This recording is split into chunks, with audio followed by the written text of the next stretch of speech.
How are you, mate? Good to see you. Jordan, it's been a couple of weeks since we've had you on the show. It's good to have you back, the main man, the number one of the three on the show, apparently. It goes you, then Daniel, then myself. Lies. So it's good to have you, mate, and welcome back with the Thank beard. you. Thank you. Thank you. So today we're going to do a quick chat about what people can, I guess, do over Christmas if they run a business, and ask you what you guys are doing in a second. And yeah, we haven't really had that many questions come through this week. So people, I imagine, are dialing down and or really busy coming into the end of the year with their business, and we'll talk about that in a second too. Daniel, what have you been working on? Quite a bit, actually. It's the time of year where we do sort of annual performance reviews with employees. We've got a lot more than we did this time last year. So I've sort of taken it a lot more seriously. And for me, it's trying to make it more. Well, last year, there wasn't many of us last year. So it was sort of a little. There was one. There was one. So it was a little informal. It was more, yeah. But now that there's more, I've put a lot more time and effort into sort of creating a little bit of structure behind it. It's something we can continuously sort of work on and get better, but at least have some type of framework, call it, to follow. So I've been working on that, trying to sort of make it enticing for the employees as well. It's little things as like making sure you give employees some warning to prepare for it as well, because it's not just let's sit down in a meeting room and we dictate what's happened, what's going to happen, and what our thoughts are. I think it's a really good opportunity for businesses to actually get feedback as well, sort of what they're doing, what they can do better, how,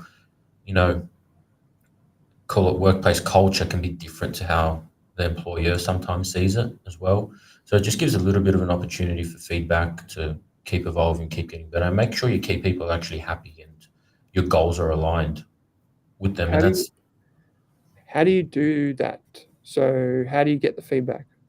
I think just having specific questions you can ask your employees that they can prepare. So I think we had a list of about 7 questions that I've pre-sent to all the employees, and it was, I don't need like an essay or a response back. This is what we're going to talk about in the meeting. If you want to write it down, write it down. If you want to just talk about it, we'll talk about it, but we'll do it their way. But come prepared to answer these questions, because I don't want to sit there and have an answer of, oh, yeah, whatever. Yeah, okay, that sounds good. I want to actually have a conversation with my staff and go, okay, what are we doing here? Yeah, and even on that, it's just to add to what Daniel said, it's super important because Daniel and I, at the start of the year, every year, we'll sit down and run through, this is what we want to do, this is what we want to achieve. We'll go through our values and mission statement and whatnot.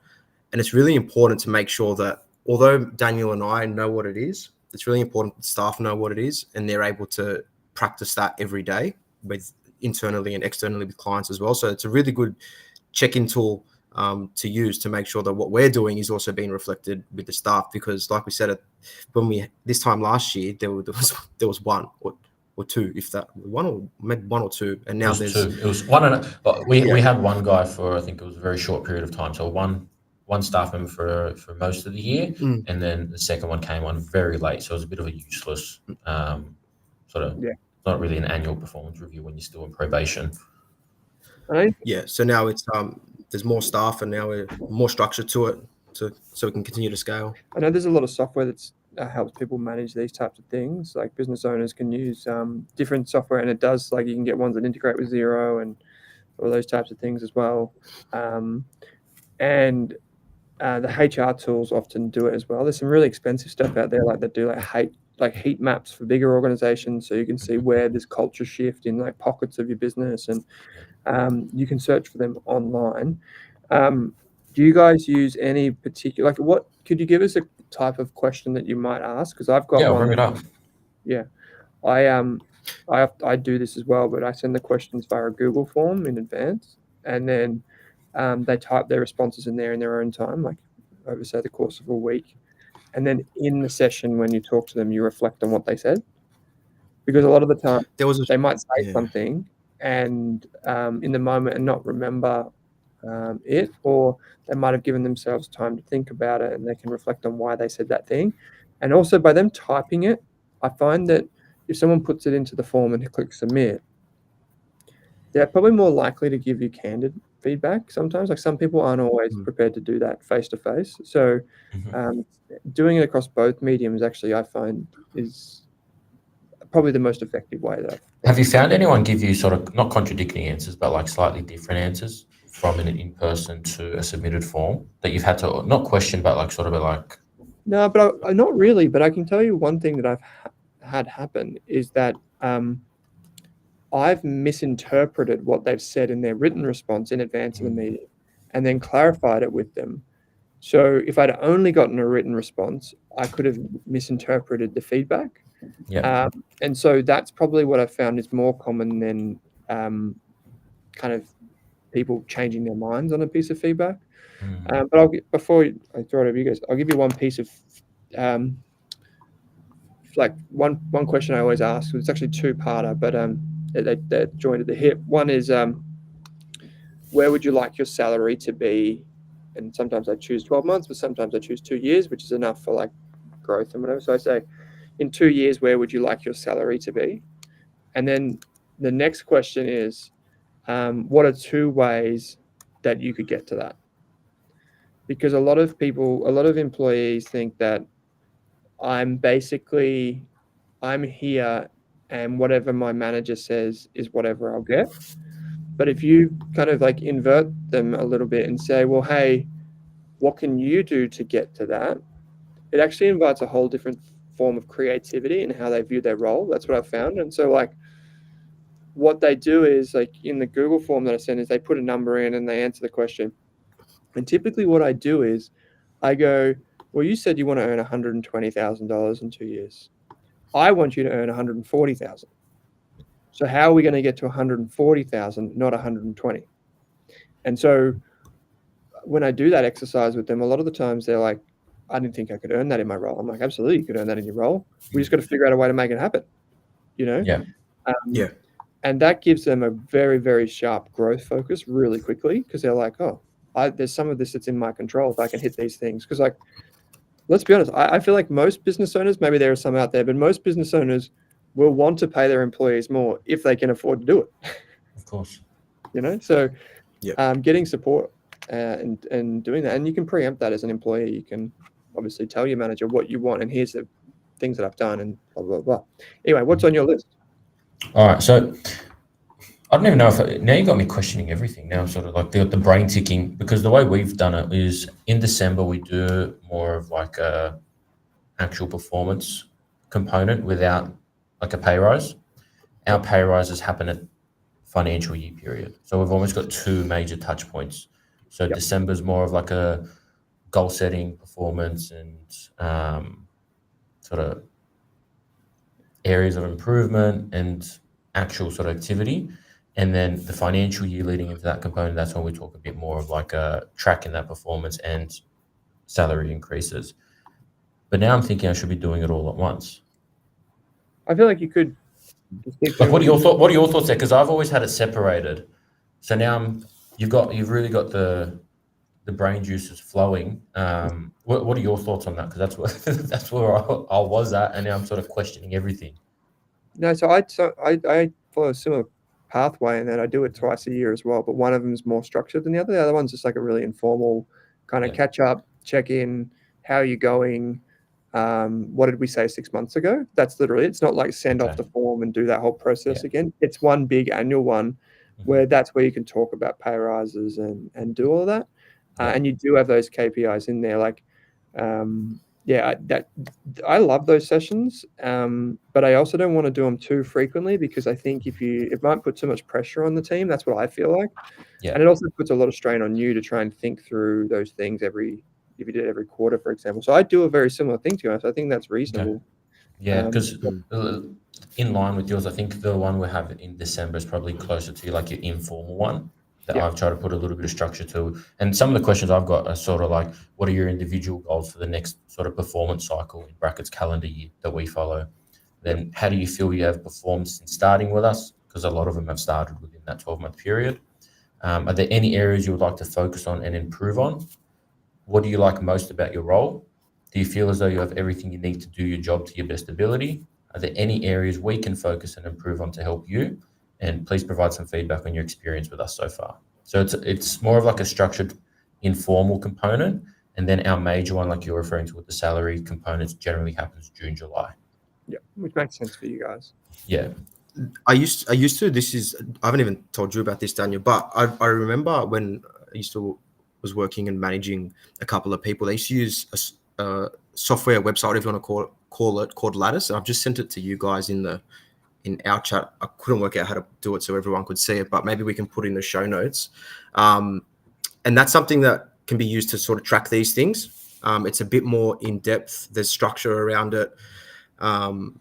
But yeah, it may be something to explore for business owners, and I don't think it's too expensive either. I think it's like a couple bucks I think it's your. a month, and it's Sorry, mate. Didn't mean to cut you off.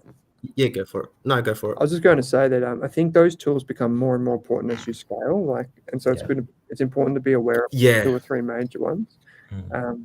because when you've got like you guys are experiencing, I've experienced this. Like when you got like 2 or 3 people, it's easy, right? You just go for a beer or whatever. Yeah, Yeah. But yeah, when you got 5 to 10, you can still kind of handle it in a Google Doc or a spreadsheet. But then as you get to 20 or 30, then all of a sudden it's like your HR manager wants to have informed, like up-to-date information Yeah. on what things are happening, how people are feeling about the culture, is there a reporting line, and these types of things. So that's where they come in. And yeah, I found some of those HR software tools that can be a few dollars a head up to like say $20 a head, and it gets to like a few $1,000s a year. So that's yeah, those are really, really valuable. How about you, Jordan? What have you been working on, mate? I've been concentrating on just getting a bit of workout in the past 2-3 weeks. I've been off for a week or so. Mhm. So I've just been playing a bit of catch up, to be honest. So boring old accounting work, just getting BASs up to date and tax returns. So nothing as fun as the 12-minute conversation we just had about staff reviews. Okay, well, we'll move on Summarized in to, 10. yeah. Yeah, that's it. What have you been up to, Owen? No, that's fair, man. You're just getting on the tools, and sometimes you got to do that, particularly at Christmas. You got to kind of prepare yourself for the new year and getting through. Yeah. That's what we do. I try and take as much time as I can off over Christmas, and it's because it's very much a luxury for me. Like I went through school as everyone does, and then went straight into uni and did 3 uni degrees before I'd even had the chance to, and then I started a business before I finished the last uni degree. So didn't really have Nice. a chance to ever have like a summer, right? And so nowadays, now that I finally, after 7 years of the business, can finally probably afford to do that, I take full ownership of that, and I want to make it what I want to make it. So I've just been preparing the team, because we just take basically all of Christmas and January off. We have a really, because it's only a small team, as you know, we have a really, really flexible arrangement in that basically anyone can take any time off at any time if they want to. And the only thing is that we all just plan together when those people are going to take time off, how we manage, and you put redundancies in place. So I've just been preparing, literally like all the podcasts that people will hear in January will be pre-recorded, and been working on that. And then the other thing, we had an episode, I thought I'd just reflect on this for a moment. We had an episode go live with Navar Trosselou from Navexa, which is a software business, this week on the Australian Business Podcast. If you haven't already listened to that, I think that's a really good episode to listen to about pricing your products, pricing your services, knowing your worth and whatever. And one of the things that I took away from that was that for so many years, like I never had a pricing methodology. Like I was just like picking a price for my products, and I was just like, that's a good price. Everyone will think that that's a deal. And Navar lays it out like very eloquently how if you price something too low, it might be a great deal, but everyone won't buy it because they think it's too cheap. There's no value embedded in it. And so there is like this, like I always thought like cheaper is better. If I could just be the cheapest product and then deliver value, everyone will buy it. It's not the way things work.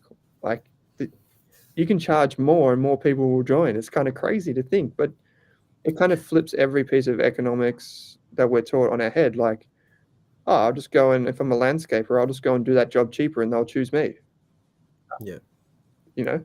It really does flip it on its head. And the just on that topic, book recommendation, $100 million offers.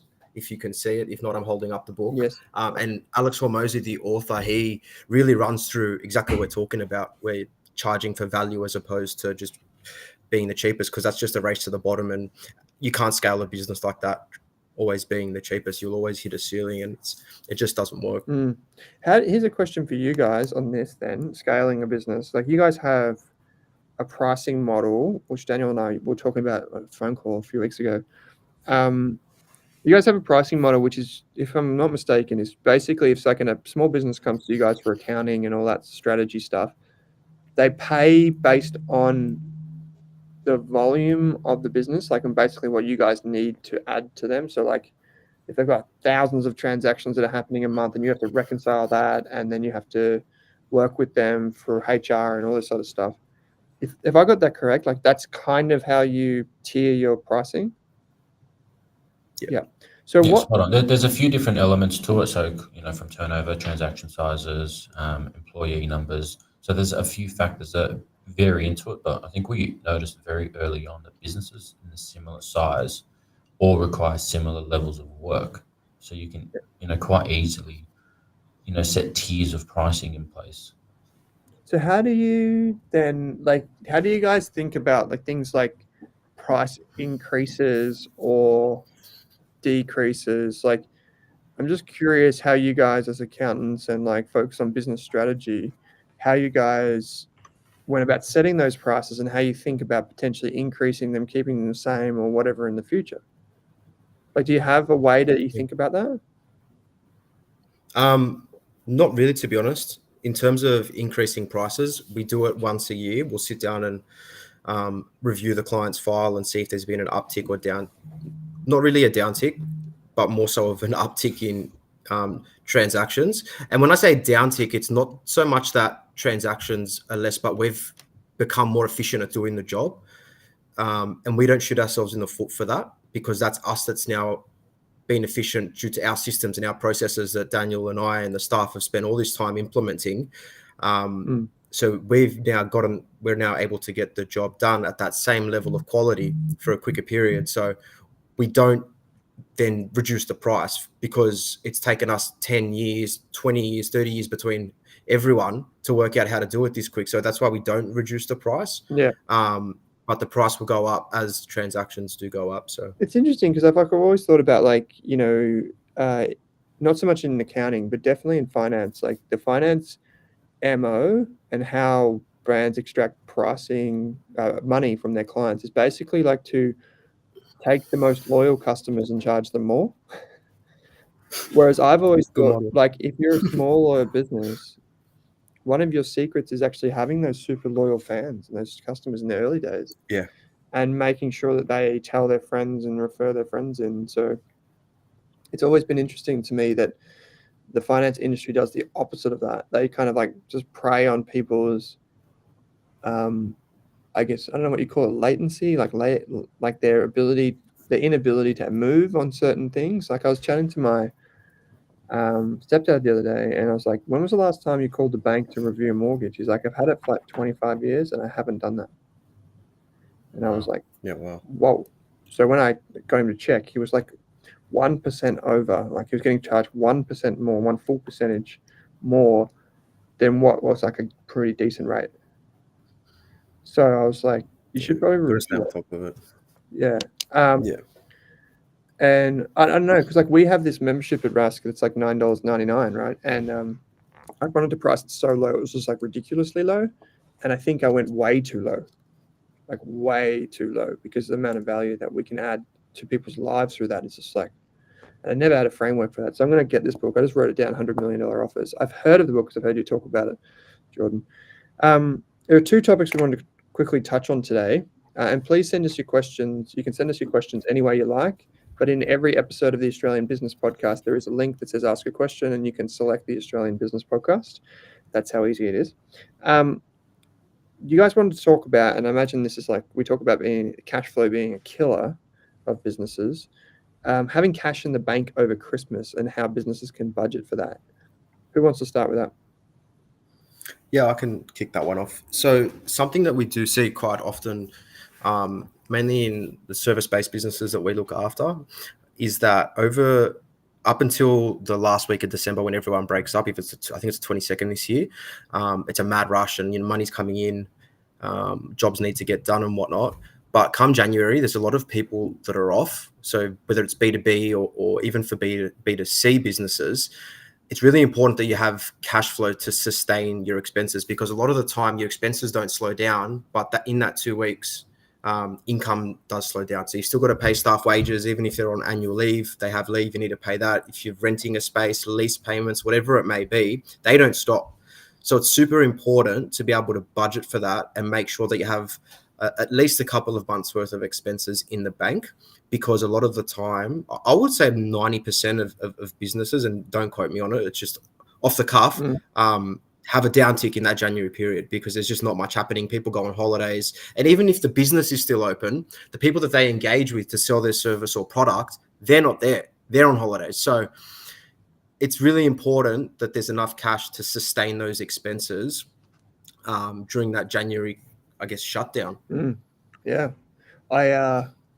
It's the irony is for Rask, and hopefully we see this for our podcast, the Australian Business Podcast, we see a big uptick in listeners in January. Huge, in fact. It does quiet off in December massively, but we see typically January every year is our record month across all podcasts. So New Year's resolution. I was literally just saying, I was thinking that. Our New Year's resolution is that everyone listening to this refers one friend in January to the Australian Business Podcast. Yes. Because we will be doing some, and leaves a review. And leaves a review, because we're doing some great material. A 5-star review, though. That can only be 5 stars. Okay. Yeah, we're not manipulating it in any way, Apple, but it's 5 stars only. So cash in the bank, so important coming into this time of year. And also then I was even thinking, like, if you are in that situation, like I was doing some invoices the other day and I noticed like all of our invoices basically shoot off on the 1st of every month. And they have like typically 7-day payment terms with us. It's like what we agree with our partners. And I was saying to them, like, I'm going to send it before Christmas because like basically just to help everyone manage their cash flow. Like, yeah, it's fine. Like if you talk to them, they can then set the payment to go on that day or whatever, especially if you know what it's going to be. But just having a bit of like preparation this time of year is so important. So that's there. And I think that's just so important. To be honest, I don't know what you guys think, but like just having any cash in the bank right now is like a godsend for people, because times are pretty tough for a lot of businesses. Yeah, for sure. Seeing all that backlash now with the Coles and Woolies stuff going on, with the duopoly all over the news. I think a lot of people are struggling. Yeah, bloody oath. Bring back Feed Your Family for $10. Yeah, well, it's so expensive. Like every time you go to the supermarket and you get a block of cheese and it's like $10, and you're thinking, this is out of control, right? It's crazy at the moment. And I love cheese. That's why I brought cheese up. But speaking of Meredith Scotch cheese, way too expensive. Please bring down the price. Thank you. Strategy. This time of year is a great time of year to do strategy. I was chatting to some friends of mine who run a business in tandem. They're business partners, and I said to them, you guys have been like at each other lately. You've been bickering. You've had all these issues come up throughout the year. Why don't you both just stop talking to each other for a couple of weeks and then put in your calendar for January 8th or whatever day you come back, and it's just you guys come back before your team does, and you spend a full couple of days just talking to each other. What do you guys do this time of year, if anything, to kind of usher in the new year and set yourself up? Yeah, I think it's a really good time to reset as a whole, right? So as a business, as a person. Jordan and I always schedule but we schedule one full day off-site on a completely random location that has an office, a TV, and a whiteboard. And we strategize. We go through we'll go through sort of the last period of time. So it'll be the 12 months since we did it last. We'll talk about where we want to go. We'll review our values. We'll review our sort of initiatives and sort of where we're sitting, and then set some plans and strategize for what that calendar year is going to bring for us and what we want to bring as well. Because it's easy to say, I want this, I want that, but it's also like, well, how are we going to achieve that? Like if we're going to be realistic and put things into perspective, we need to have a plan on how to achieve certain things. So we'll spend the whole day, and I think if you read Traction, there's a massive recommendation to do it away from your normal place of work, just so you're not sort of re-engaged back into your day-to-day, because you want to be able to just sit there, put your phone away, put everything away, no distractions, and just focus. Absolutely. I couldn't. For sure. I don't think we would have been anywhere near as productive as we have been over the years if we did our strategy meetings in the office. Like, no way. Like the amount of distraction, the amount of kind of like I think the environment influences people more than they realize. Like Mhm. it's kind of like osmosis. It just kind of creeps into your consciousness without you noticing, and then you're influenced by where you are and how you're feeling. Like it could be anywhere, right? Like it could just be someone's house that's not your own, and you just sit there and you just go through things. And I used to do that every year when my team was small. I used to do that every year with every staff member. We'd just go to a different place. So, and that's how we would do our reviews. We don't do that anymore. But so on that day, then when you sit down, do you do a retro as well? Like you look back to look forward, or is it mainly just looking forward? No, we'll look back. We'll look at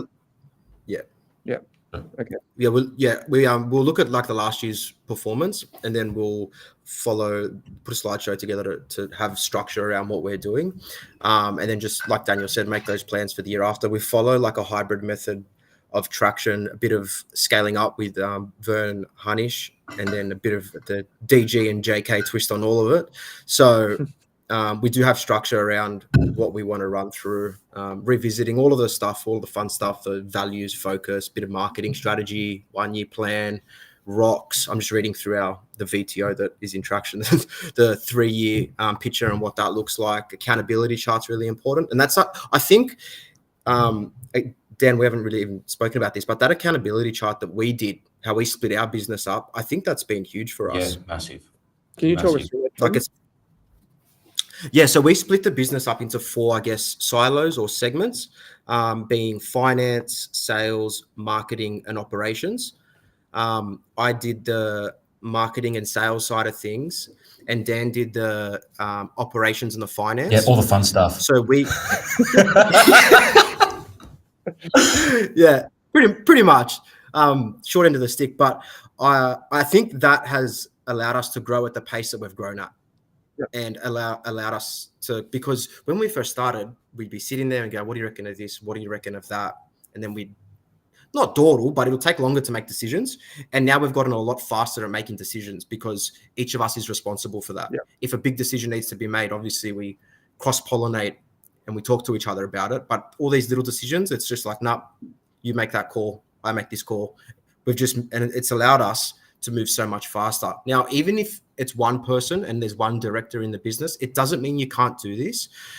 You can still time block and have 3 hours, have 3 hours for operations, 3 hours for marketing, 3 hours for sales, and you can still time block and just draw focus in on those things. So don't think if you're a solopreneur or a solo business owner that you can't be implementing an accountability chart, because you can then hire in to those roles. Yeah, and then you have that kind of back catalog of like ideas and strategy and policies and whatever.